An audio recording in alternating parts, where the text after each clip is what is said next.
So what's up guys, I'm Kyle Christopher Maghirang. Welcome to my vlog.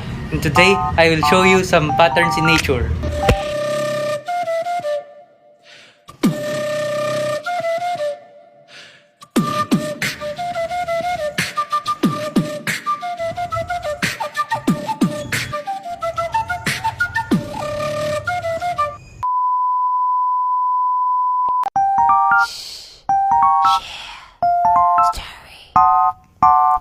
Ang ating unang pupuntahan na halaman ay isang halimbawa ng stripes na pattern. Makikita nyo naman meron siyang stripes. At ngayon, patungo naman tayo sa ikalawang pattern. Makikita nyo sa halaman na meron siyang paikot-ikot, kaya ito ay isang halimbawa ng spiral. Ngayon naman, papunta tayo sa ating pangatlong pattern. Ito ay foam or bubbles. Ngayon, lalabas ulit tayo para puntahan ang ating ikaapat na pattern. Lakad-lakad muna. At ayan na nga. Ito ay, pattern na to ay isang halimbawa ng cracks. Charan! Ngayon naman ay tutungo tayo sa ating susunod na pattern. Lakad-lakad muna ulit. At andito na nga tayo. Ito ay mapapabilang din sa cracks. Charan! Ngayon naman ay patungo tayo sa susunod nating pattern. Ito ay isang halimbawa ng stripes. Kung makikita nyo naman, meron siyang linya-linya. At ayan na nga. Ngayon naman ay pupunta tayo sa isang halaman na mapapabilang sa pattern na symmetry dahil para siyang hugis puso at sobrang equal niya. Ating susunod na pupuntahan na pattern ay isang halimbawa ng spots dahil meron itong tuldok-tuldok na spots talaga.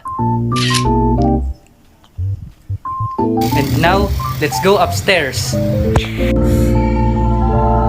Let's go! A few moments later. Ngayon naman, nandito na tayo sa taas. Pupuntahan natin ang ikasyam na pattern.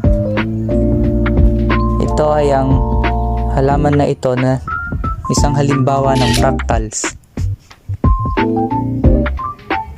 At ang susunod naman, ang ikasampung pattern natin ay isang halimbawa rin ng spots.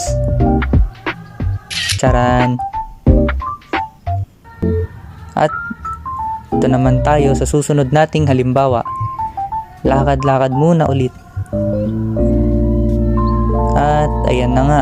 Ito ay isang halimbawa din ng spots na pattern.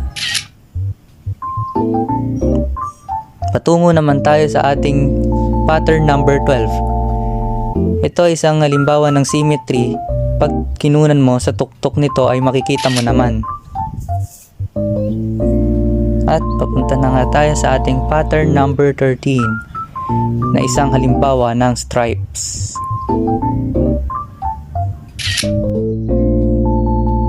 At tara na ulit, maglakad-lakad muna patungo sa ating number 14 pattern. Makikita mo naman ay isa itong symmetry. At ito naman tayo sa ika-15 pattern. Ito ay isang halimbawa ng Minders, ang aking paboritong halaman. At ang susunod na halaman ay kabilang sa tessellations pattern. Tungo naman tayo sa number 17 pattern. Ito ay isang halimbawa ng Minders. At ayun na nga, ito na tayo sa ating ika-18 pattern. Kung makikita nyo naman, meron siyang paikot-ikot. Ito ay halimbawa ng spiral. Ang ating pattern number 19 ay isang halimbawa ng spiral. At ang ating last pattern, pattern number 20, ulap, ay isang halimbawa ng chaos. That is it. Goodbye. Peace out.